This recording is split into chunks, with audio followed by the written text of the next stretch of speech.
ओम शांती। आज 4/7/2025 ची साकार मुरली आहे। बाबा म्हणतात, माझ्या गोड मुलांनो, बाबा तुम्हाला शिकवण्यासाठी आलेले आहे आणि ह्या शिक्षणामुळे बाबा सुंदर ते सुंदर देवी देवता बनवत आहे।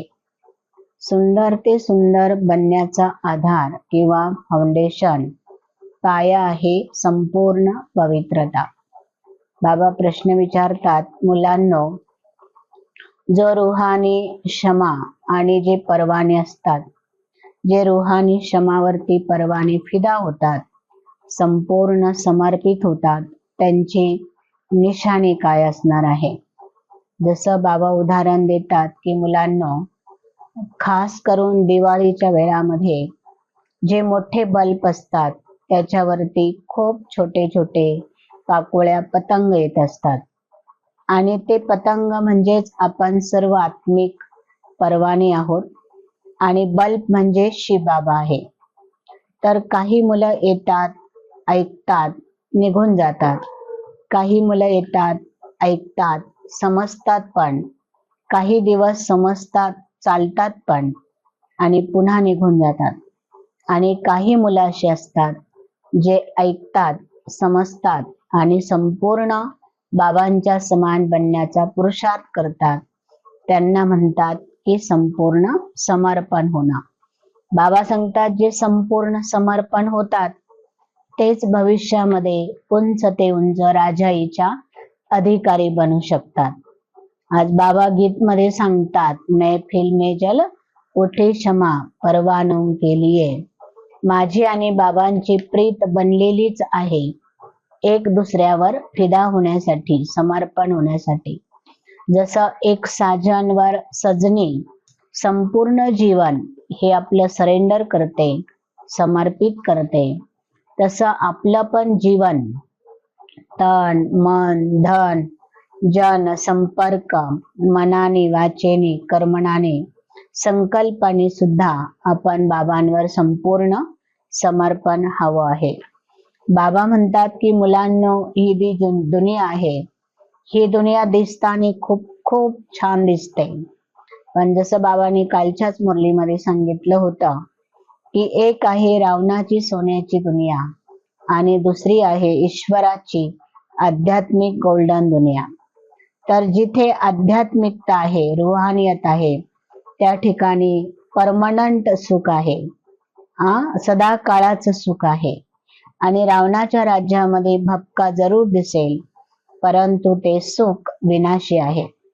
मग बाबा सांगतात, मुलांनो, जे मी शिकवत आहे ते तुम्हाला खूप खूप सुंदर बनवत आहे, शरीराने देखील आणि आत्मीय दृष्टीने देखील।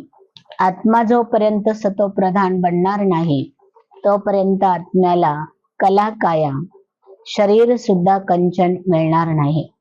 मग शरीराला पवित्र बनवण्यासाठी आपल्याकडे ज्ञान, योग, धारणा आणि सेवा हे 4 बाबांनी दिलेले शृंगार आहेत, हे आपण नियमितपणाने करणं गरजेचं आहे।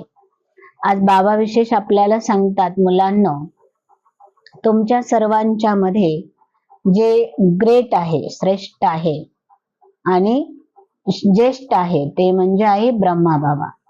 तुम्ही ब्रह्मा बाबांना कर्मारूपी पावलामध्ये पाऊल ठेवून तुम्ही बाबांचं नाव रोशन करा। बाबा तर सांगतात, मुलांनो, तुम्ही माझ्या दाढीची लाज ठेवा, देह अभिमान सोडून तुम्ही आत्माभिमानी बना, पवित्र बना। विकार महाशत्रू आहे, त्याच्यावर तुम्ही विजय मिळवा। तुमचं खानपान पण खूप शुद्ध ठेवा, कोणतंही घाण काम तुम्ही करू नका। जर तुम्ही बाबांचे बनले आणि जर काही वाईट कर्म केलं, पाप कर्म केलं, तर त्याच्यामध्ये बाबांची इज्जत चालली जाणार आहे। म्हणून बाबा सांगतात की मी आलेलो आहे तुम्हाला काळ्यापासून गोर बनवण्यासाठी, म्हणजे पतितापासून पावन बनवण्यासाठी। मग बाबा सांगतात, आता परत तुम्ही विकारात जाऊन तुमचा चेहरा काळा करून घेणार का? तर नाही। मुलांनी काळा चेहरा करणं म्हणजे बाबांची अब्रू जाणं आहे। तर बाबांची अब्रू कधीही जाणार नाही याच्यावर मुलांनी सतत लक्ष ठेवलं पाहिजे. बाबा सांगतात हे शरीर जे आहे ते तुमचं अंतिम जन्मामध्ये मिळालेलं हे खूप मूल्यवान आहे. कारण या शरीराद्वारेच तुम्ही बाबांची आठवण करता, ज्ञानचिंतन करून सेवा करता आणि याच्या शरीराच्या द्वारेच तुम्ही जन्माची कमाई करता. म्हणून बाबा सांगतात की मुलांनो, तुम्ही संगमयुगावर बाबांच्या बरोबरच खाता, पिता, उठता, बसता.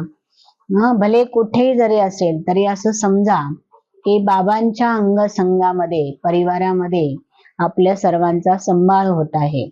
तरच सर्व संबंधांची अनुभूती आपली बाबांकडनं आपल्याला करता येईल. बाबा म्हणतात असं तुमच्याकडनं कोणतंही कर्म होता कामा नये ज्या कर्मामुळे ब्राह्मण परिवाराची, श्री बाबांची इज्जत चालली जाणार आहे.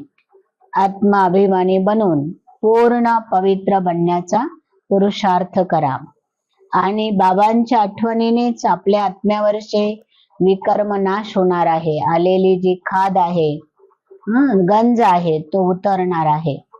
आता बाबा सांगतात फक्त ऐकलेलं आहे. आजच्या वरदानामध्येच बाबांनी सांगितलं फक्त ऐकू नका, तर ऐकता ऐकता मनाला मनोरंजन करणारा शक्तिशाली एखादं स्वमान घ्या आणि तुम्ही स्वतः शक्तिशाली बना.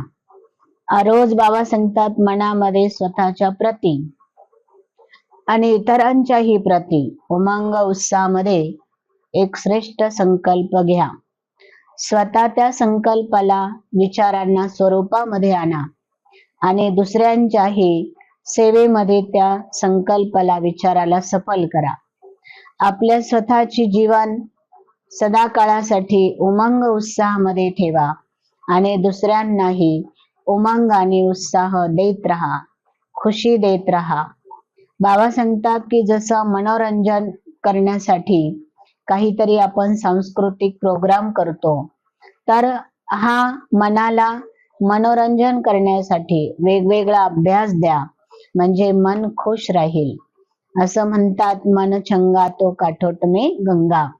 मन खुश राहिलं तर तन पण हेल्दी राहतं, निरोगी राहतं, आजार होत नाही. आजार जरी झाले तरी मन खुश राहिल्यानंतर आजार पळून जातात. अशा स्वरूपाला तुम्ही धारण करा, तरच तुम्ही शक्तिशाली बनत राहाल. बाबा म्हणतात की आता दुसऱ्यांना बदलवण्याऐवजी तुम्ही आता स्वतः बदला. हीच तुमच्याकडे समजदारी आहे. आणि संकल्प शक्तीला जमा करून आता श्रेष्ठ सेवाच्या निमित्त बना, म्हणजे श्रेष्ठ सेवाचे अधिकारी बना. आता सर्वात श्रेष्ठ आणि तीव्र गतीची सेवा असेल तर ती आहे श्रेष्ठ आणि शुभ विचारांची शक्ती. जसं ब्रह्मा बाबांनी आपल्या श्रेष्ठ संकल्पाच्या आधारे बाबांनी आजही सेवेची जी वृद्धी केलेली आहे ती आहे संकल्पांची रचना. बाबा म्हणतात हीच सेवा तुम्हाला जर फास्ट करायची असेल, तीव्र गतीने करायची असेल, तर संकल्प शक्तीला शक्तिशाली बनवा. तर तुम्ही कमी वेळामध्ये अनेक आत्म्यांची, अनेक स्थानावरची, वातावरणाची तुम्ही ही सहजपणे सेवा करू शकता. ओम शांती.